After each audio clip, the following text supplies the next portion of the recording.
नमस्कार, India voice देख रहे हैं आप। मैं हूं आपके साथ रिया डंगवाल। तो चलिए शुरुआत करते हैं बुलेटिन की, मगर सबसे पहले बात करेंगे देश और दुनिया की 10 बड़ी खबरों की जिन पर आपकी नजर रहनी चाहिए।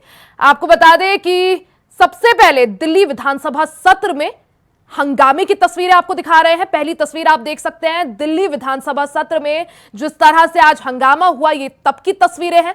वहीं दूसरी तस्वीरें आम आदमी पार्टी के चुनावी कैंपेन की है। आज से आम आदमी पार्टी ने अपना चुनावी कैंपेन लॉन्च किया है, जिसका नारा दिया गया है, जेल का जवाब वोट से देंगे। वहीं तीसरी तस्वीर पर नजर डालते हैं। तीसरी तस्वीर के कविता को कोर्ट से बड़ा झटका लगा है। उनकी जो अंतरिम जमानत याचिका है वो खारिज हो गई है, जिसको देखते हुए के कविता को आज दिल्ली की राउस एवेन्यू कोर्ट से बड़ा झटका लगा है। वहीं चौथी तस्वीर है खिचड़ी स्कैम में शिवसेना यूबीटी उम्मीदवार को मिले समन की। वहीं पांचवी तस्वीर है चुनावी बॉन्ड पर आम आदमी पार्टी सांसद संजय सिंह के बयान की, जिसमें आम आदमी पार्टी सांसद संजय सिंह ने जमकर भारतीय जनता पार्टी पर निशाना साधा है।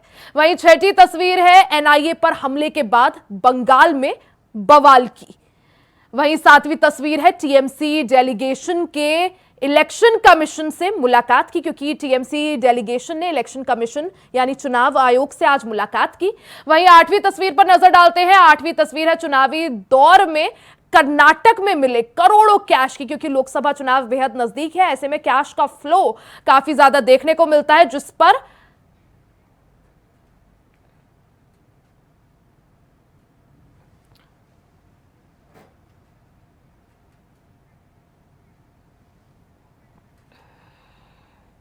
वहीं अब बात राजधानी दिल्ली की। दिल्ली से बड़ी खबर आपको बता दें, के कविता को लेकर कोर्ट में सुनवाई हुई। के कविता ने सबूत नष्ट किए हैं, ऐसा कोर्ट में कहा गया है। वहीं गवाहों को प्रभावित करने में अहम भूमिका है। जांच से पहले के कविता ने सबूत नष्ट किए हैं। तो बड़ी खबर आपको बता रहे हैं, आज के कविता की गिरफ्तारी को लेकर राउस एवेन्यू कोर्ट में सुनवाई हुई। के कविता ने सबूत नष्ट किए हैं, ऐसा कोर्ट ने माना है। साथ ही गवाहों को प्रभावित करने में भी के कविता की अहम भूमिका है, जिसको देखते हुए उनकी अंतरिम जमानत याचिका आज राउस एवेन्यू कोर्ट ने खारिज कर दी। जांच से पहले के कविता ने सबूत नष्ट किए हैं, ऐसा भी कोर्ट ने माना है। तो बीआरएस नेता और तेलंगाना के पूर्व मुख्यमंत्री की बेटी के कविता दिल्ली शराब नीति घोटाले मामले में जेल में इस दौरान बंद है। इससे पहले ईडी ने उन्हें गिरफ्तार किया था, जिसके बाद जमानत को लेकर उन्होंने कोर्ट में अर्जी दाखिल की थी, जिसको आज राउस एवेन्यू कोर्ट ने खारिज कर दिया है। उनकी जमानत अर्जी को खारिज करते हुए कोर्ट ने साफ कहा है कि के कविता ने सबूत नष्ट किए हैं। साथ ही गवाहों को प्रभावित किया जा सकता है, वो गवाहों को प्रभावित कर सकती है, जिसको देखते हुए उनकी जमानत याचिका खारिज कर दी गई है। साथ ही कोर्ट ने यह भी माना है कि जांच से पहले के कविता ने सबूत नष्ट किए हैं, क्योंकि ईडी की तरफ से यही तर्क दिए गए थे कि के कविता का फोन नहीं मिल रहा है, फोन को डिस्ट्रॉय किया गया है। साथ ही कई सारे जो है सबूत नष्ट करने के भी ईडी ने कोर्ट के सामने सबूत रखे थे। तो बीआरएस नेता के कविता की मुश्किलें यहां पर बढ़ती हुई नजर आ रही हैं। अपने 16 साल के बेटे के एग्जाम्स का हवाला देते हुए जमानत के लिए अर्जी दाखिल की थी, जिसको राउस एवेन्यू कोर्ट ने आज खारिज कर दिया है। अर्जी खारिज करते हुए राउस एवेन्यू कोर्ट ने जमानत देने से साफ इनकार कर दिया है। साथ ही कोर्ट ने यह भी कहा है कि के कविता ने सबूत नष्ट किए थे, गवाहों को प्रभावित करने में अहम भूमिका है, तो जिसको देखते हुए जमानत नहीं दी जा सकती। तो बीआरएस नेता के कविता की मुश्किलें कम होती हुई नजर नहीं आ रही है। इससे पहले ईडी ने के कविता को उनके आवास से गिरफ्तार किया था और अब उनकी मुश्किलें कम होती हुई नजर नहीं आ रही है। राउस एवेन्यू कोर्ट ने मामले में सुनवाई करते हुए जमानत के लिए याचिका जो है खारिज कर दी है। खबर पर ज्यादा जानकारी के लिए हमारे साथ संवाददाता अजीत कुमार जुड़ गए हैं। अजीत, अगर देखा जाए तो के कविता जो कि बीआरएस की नेता है, उनकी मुश्किलें कम होने का नाम नहीं ले रही हैं। आज राउस एवेन्यू कोर्ट ने साफ तौर पर जमानत के लिए जो अर्जी दाखिल की गई थी उसे खारिज कर दिया। साथ ही यह भी कहा कि सबूत नष्ट करने में अहम भूमिका रही है। अजीत, देखिए रिया, बिल्कुल बताना चाहूंगा, आज के कविता को लेकर राउस एवेन्यू कोर्ट में सुनवाई थी, जिसमें के कविता की तरफ से जो अंतरिम जमानत को लेकर के जो याचिका दायर की गई थी उसको लेकर के आज सुनवाई थी। दरअसल के कविता ने ये हवाला देते हुए अंतरिम जमानत की याचिका दायर की थी कि उनके जो बेटे हैं उनका इम्तिहान है और उनके जेल में रहने की वजह से जो उनका बेटा है वो मेंटली तौर पर प्रिपेयर नहीं हो पा रहा है, जिसकी वजह से वो चाहते हैं कि उनके साथ इम्तिहान में वो उनकी सहायता करें। लेकिन कोर्ट ने उस जमानत याचिका को रद्द कर दी और इसी सुनवाई के दौरान में ईडी की तरफ से जो तर्क दिए, जो दावा किया गया कि के कविता की तरफ से कई ऐसे सबूत हैं जो वो नष्ट करने का प्रयास किया गया है, चाहे वो मोबाइल हो या अन्य टेक्निकल डिवाइस हो, वो जो सबूत है वो नष्ट किया गया है और जांच में जो सहयोग है वो के कविता की तरफ से नहीं मिला है।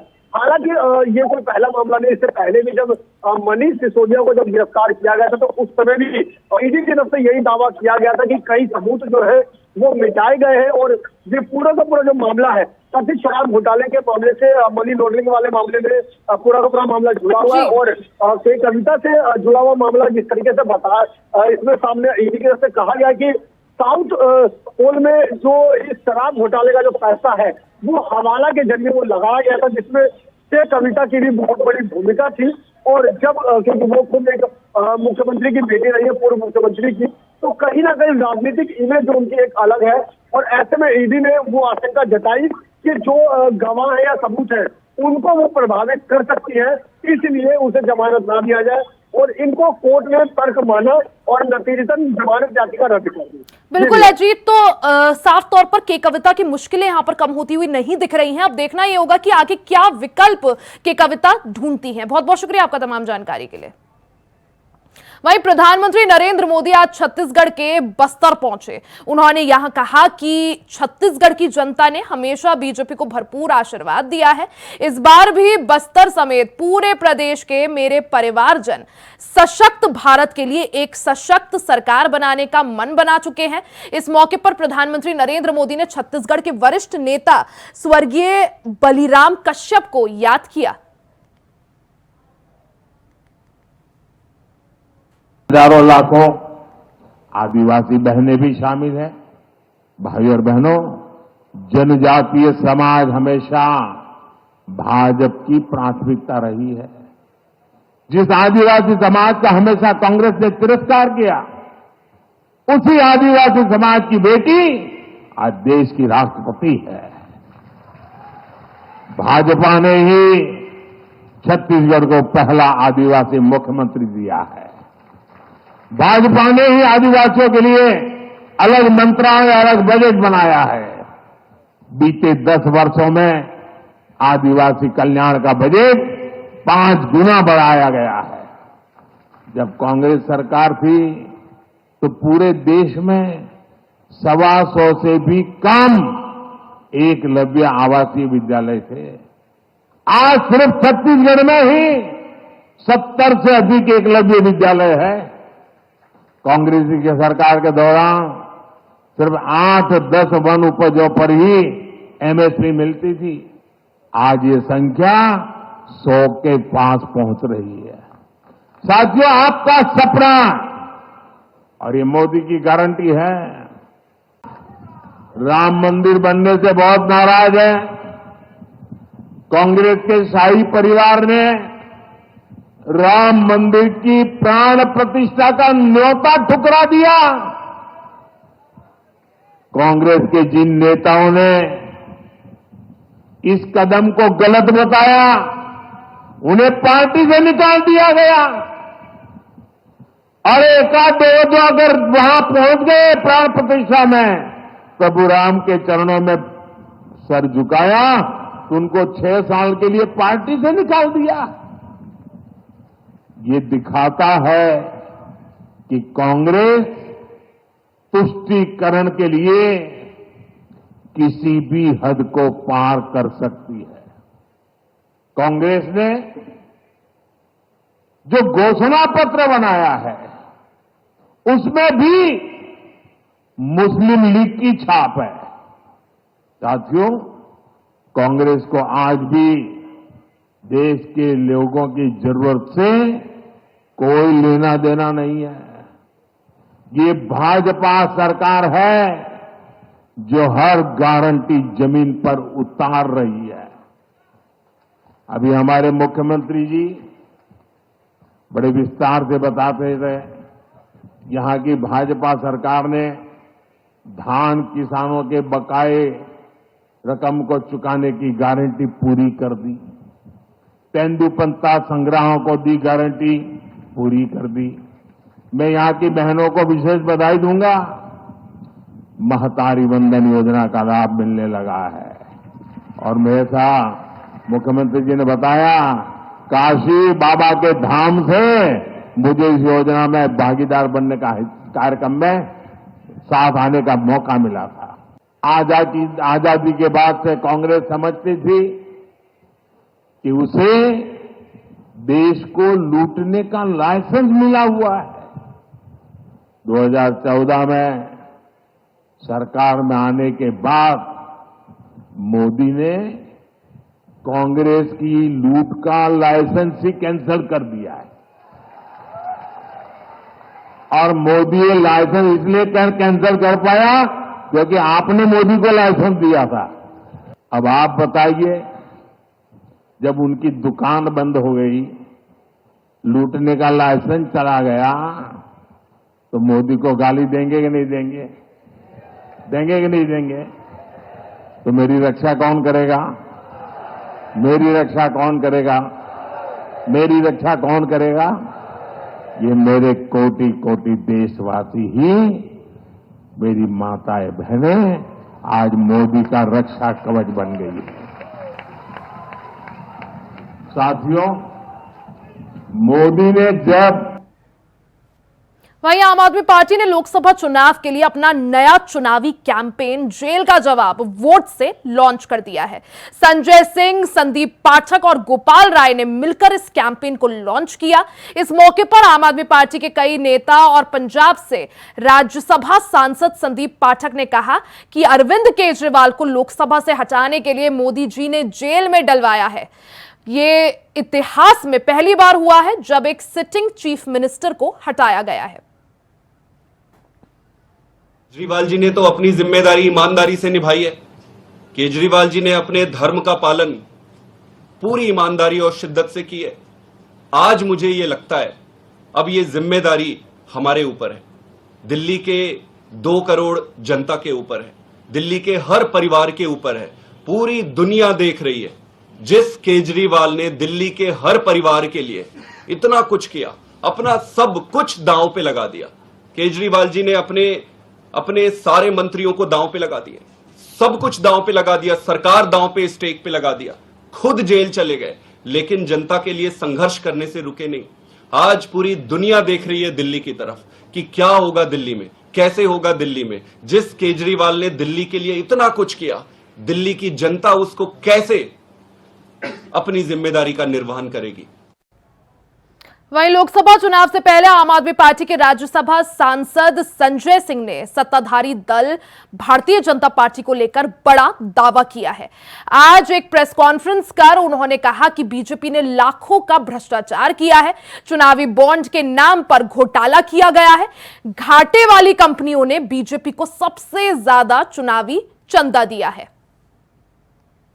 पिछले कुछ वर्षों में पर्दे के पीछे देश की जनता से छिपाकर हजारों लाखों करोड़ का भ्रष्टाचार देश की मोदी सरकार ने किया है, भारतीय जनता पार्टी की सरकार ने किया है।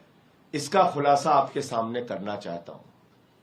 और यह भ्रष्टाचार इलेक्टोरल बॉन्ड के नाम पर हुआ है। इलेक्टोरल बॉन्ड के नाम पर यह घोटाला, यह भ्रष्टाचार हुआ। नियमों का बदलाव किया गया, हजारों करोड़ की टैक्स की छूट दी गई, लाखों करोड़ को कंपनियों को ठेका दिया गया, और यह सब कुछ पर्दे के पीछे चल रहा था। मैं तो धन्यवाद देना चाहता हूं माननीय सर्वोच्च न्यायालय का, जिन्होंने मुंह से, छाती से, दिमाग से जहां जहां इनका डाटा छुपा हुआ था वो सारा का सारा डाटा खींच के देश की जनता के सामने निकाल के रख दिया। मैं धन्यवाद देना चाहता हूं माननीय सर्वोच्च न्यायालय का। और आज जो मैं खुलासा करने जा रहा हूं, इसकी तो पूरी सीरीज अब चलेगी कि कितनी बड़ी घोटालेबाज पार्टी है भारतीय जनता पार्टी और कितने बड़े महाभ्रष्ट सरकार हिंदुस्तान की इस समय चल रही है मोदी सरकार। मैं एक एक करके खुलासा कर रहा हूं। 33 कंपनियां ऐसी हैं जिनको 7 साल में 1 लाख करोड़ रुपए का घाटा हुआ। 33 इनको पिछले 7 वर्षों में 1 लाख करोड़ रुपए का घाटा हुआ, 1 लाख करोड़ रुपए का। और इन कंपनियों ने बीजेपी को 450 करोड़ रुपए का चंदा दिया है। दूसरी कैटेगरी है 17 कंपनियां ऐसी हैं इसमें, इन 33 कंपनियों में, जिन्होंने या तो जीरो टैक्स दिया है या उनको टैक्स में रिबेट मिला है, माइनस टैक्स है उनका। 6 कंपनियां ऐसी हैं, 6 कंपनी ऐसी हैं जिन्होंने भारतीय जनता पार्टी को 600 करोड़ रुपए चंदा दिया है। कितना चंदा दिया है? 600 करोड़ रुपए। और इसमें एक कंपनी ऐसी है जिसने अपने प्रॉफिट से 3 गुना ज्यादा चंदा दिया है। यानी कंपनी का जो मुनाफा है उसके मुनाफे से 3 गुना ज्यादा चंदा दिया है। कितने बड़े हृदय की कंपनी है देखिए। उसका बेचारे का मुनाफा ही नहीं हुआ, लेकिन मुनाफा नहीं होने के बावजूद उसने 3 गुना ज्यादा चंदा दिया है। दूसरी कंपनी ऐसी है, ये तो और मजेदार है, इसमें एक कंपनी ऐसी है जिसने अपने मुनाफे का 93 गुना ज्यादा चंदा दिया है। एक कंपनी तो मैंने बताया जिसने अपने मुनाफे का 3 गुना ज्यादा चंदा दिया है। दूसरी कंपनी ऐसी है जिसने अपने मुनाफे का 93 गुना ज्यादा, 93 टाइम्स मोर, 93 गुना ज्यादा चंदा दिया है। और 3 कंपनियां ऐसी हैं जिन्होंने 28 करोड़ रुपए का चंदा दिया है और जीरो टैक्स पे किया है, जीरो टैक्स। वहीं केंद्रीय मंत्री एवं सांसद स्मृति ईरानी सोमवार को रायबरेली पहुंची। इस दौरान उन्होंने कांग्रेस को आड़े हाथों लिया। केंद्रीय मंत्री स्मृति ईरानी ने राहुल गांधी पर निशाना साधते हुए कहा कि राहुल गांधी का कहना है कि वायनाड के लोग ज्यादा वफादार हैं, तो अमेठी की बेवफादारी के बारे में क्या। वहीं उन्होंने राहुल गांधी के पीएफआई से समर्थन लेने पर भी सवाल खड़े किए हैं। रायबरेली दौरे पर केंद्रीय मंत्री स्मृति ईरानी ने राहुल गांधी पर जमकर निशाना साधा।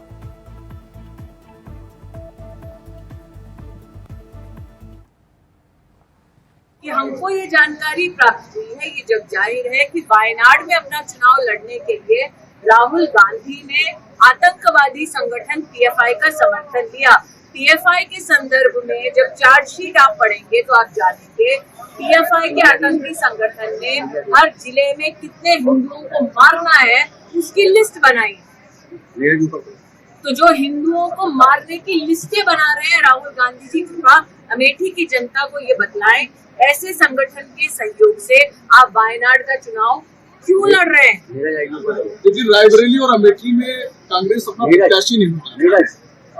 मैं जानती हूँ और कांग्रेस के कई नेताओं ने अब जब जाहिर किया है कि कांग्रेस में अंदरूनी कला है। दीदी क्या हार के डर से एक खेमा ऐसा है जो चाहता है कि राहुल गांधी को नेतृत्व से मुक्त किया जाए और एक महिला नेत्री को कांग्रेस की कमान दी जाए। मैं उस खेमे को आश्वस्त करना चाहती हूँ कि आप राहुल गांधी को पुनः अमेठी में हारते देखेंगे और आप अपना दावा कांग्रेस के नेतृत्व के लिए कर सकते हैं। दीदी हार के डर से कांग्रेस प्रत्याशी नहीं घोषित कर रही है। अमेठी अपने सम्मान की लड़ाई लड़ेगा राहुल गांधी के खिलाफ। अमेठी अपने संरक्षण की लड़ाई लड़ेगा राहुल गांधी के खिलाफ, जिसने अमेठी को त्याग दिया और त्यागने के बाद भी बार बार अपमानित किया। जिस अमेठी में नरेंद्र मोदी ने विकास किया, अमेठी उस नरेंद्र मोदी को आशीर्वाद देगी जिसने अमेठी को त्यागा। वो अमेठी में कभी दीदी चर्चा है कि वाड्रा यहाँ से चुनाव लड़ेंगे अभी। देखिए, मैं पुनः आपसे कहती हूँ, उनकी अंदरूनी कलह का एक विषय उजागर हुआ है, जहाँ पर लोग चाहते हैं, कांग्रेस के लोग भी, कि राहुल गांधी को नेतृत्व से मुक्त किया जाए। दीदी माफिया मुख्तार कांग्रेस बनाम कांग्रेस हो रहा है। जी दीदी, माफिया मुख्तार के श्रद्धांजलि देने के लिए विपक्ष के बड़े नेता जा रहे हैं कि जहाँ पर विपक्ष के नेता राहुल गांधी अपना निजी चुनाव लड़ने के लिए आतंकवादी संगठन का सहयोग ले रहे हैं खुलेआम, जो हिंदुओं के कत्ल की सूची बना रहे हैं, तो क्या आपको आश्चर्य है कि उनके गठबंधन में ऐसे और नेता हैं? वहीं कांग्रेस के लोकसभा चुनाव के घोषणा पत्र पर बीजेपी के राष्ट्रीय अध्यक्ष जेपी नड्डा ने जमकर हमला बोला है। उन्होंने कहा कि कांग्रेस को लोगों ने बार बार खारिज किया है, फिर भी वो तुष्टीकरण की राजनीति नहीं छोड़ रहे हैं। कांग्रेस के घोषणा पत्र को देखकर मैं हैरान रह गया। ये उनका अपना घोषणा पत्र है या मुस्लिमों का लीक का? कांग्रेस को अपना रुख स्पष्ट करने की जरूरत है। वो जो तुष्टीकरण की राजनीति कर रहे हैं और उसके घोषणा पत्र में आरक्षण का उल्लेख है। कांग्रेस पार्टी को जनता ने बार बार नकारा है, लेकिन इसके बावजूद भी कांग्रेस पार्टी तुष्टीकरण की राजनीति से बरआमदा है और तुष्टीकरण की राजनीति से बाज नहीं आ रही है। मैंने कांग्रेस के मैनिफेस्टो को देखा, मुझे आश्चर्य हुआ कि यह कांग्रेस पार्टी का मैनिफेस्टो है या मुस्लिम लीग का मैनिफेस्टो है। देश को बांटने के लिए और सत्ता को हथियाने के लिए कहां तक कांग्रेस पार्टी जा सकती है, इसका अंदाजा नहीं लगाया जा सकता। जिस मुस्लिम लीग ने 1929 में धर्म के आधार पर आरक्षण की बात कही थी, आज उसी बात को कांग्रेस पार्टी दोहरा रही है। यानी सत्ता की लोलुपता में, सत्ता के लालच में देश को कहां पहुंचाएगी कांग्रेस पार्टी, इसका अंदाजा लगाना भी मुश्किल है। आज माइनॉरिटी के लिए जिस तरीके से धर्म के आधार पर आरक्षण की बात हो रही है और जो 50% से अधिक आरक्षण की बात है, वो किसके लिए आरक्षण करने की बात कर रही है, कांग्रेस पार्टी को यह स्पष्ट करना पड़ेगा। और मैं ये भी कहना चाहता हूं, देश भूल न जाए, यूपीए की सरकार में इन्होंने एक ऐसा कानून बहुसंख्यक समाज के खिलाफ बनाया था जो पार्लियामेंट से पास नहीं हो सका, लेकिन कांग्रेस पार्टी की मंशा साफ हुई थी। ये मेजॉरिटिज्म के खिलाफ जिस तरीके की रणनीति और राजनीति कर रहे हैं और तुष्टीकरण की राजनीति कर रहे हैं, देश ने इनको माफ नहीं किया है और आगे भी माफ नहीं करेगी। ये चाहते हैं कि देश फट जाए, लेकिन इनकी सत्ता की भूख समाप्त न हो। मैं यहां यह भी कहना चाहता हूं, मुझे राहुल गांधी जवाब दें कि वायनाड में नामांकन पत्र में के जुलूस में कांग्रेस पार्टी के झंडे क्यों गायब हो गए? ये तुष्टीकरण की राजनीति कहां तक जाएगी? सिर्फ मुस्लिम लीग को भाए ना, इस कारण से कांग्रेस पार्टी अपने झंडे तक को हटा दे। यह देश बांटने की जो चाल है और तुष्टीकरण के आगे जो घुटने टेकने का इनका रवैया है, इसको देश माफ नहीं करने वाला है। कांग्रेस को अपने घोषणा पत्र के अंदर जिस तरीके से तुष्टीकरण के बारे में उन्होंने कहा है और जिस तरीके से उन्होंने आरक्षण के बारे में कहा है, उसका स्पष्टीकरण देना पड़ेगा। देश जान को बताना पड़ेगा कि देश में इस तरीके की राजनीति जो सत्ता के लोलुपता में आप एक समाज को बांटने का प्रयास कर रहे हो, उसको देश कदापि माफ नहीं करेगा। कांग्रेस को उसका जवाब देना पड़ेगा। कल यानी 9 अप्रैल से चैत्र नवरात्र शुरू हो रहे हैं, जिसको देखते हुए मंदिरों का सजना भी शुरू हो गया है। मथुरा के देवी मंदिरों में तैयारियां शुरू हो चुकी है। शहर के प्राचीन कैंट वाली काली मंदिर में भी जोर शोर से तैयारियां चल रही है। मां बगलामुखी देवी मंदिर, महाविद्या मंदिर और चामुंडा देवी मंदिर, मां पटवारी देवी मंदिर, कांकाली देवी मंदिर समेत सभी मंदिरों में नवरात्र के दौरान पूजा पाठ शुरू हो गया है।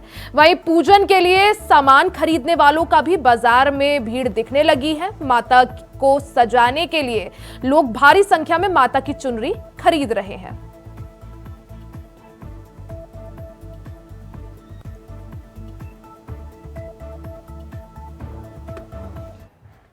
इसी के साथ इस बुलेटिन में फिलहाल के लिए सिर्फ इतना ही। खबरों का सिलसिला जारी रहेगा, बने रहे हमारे साथ।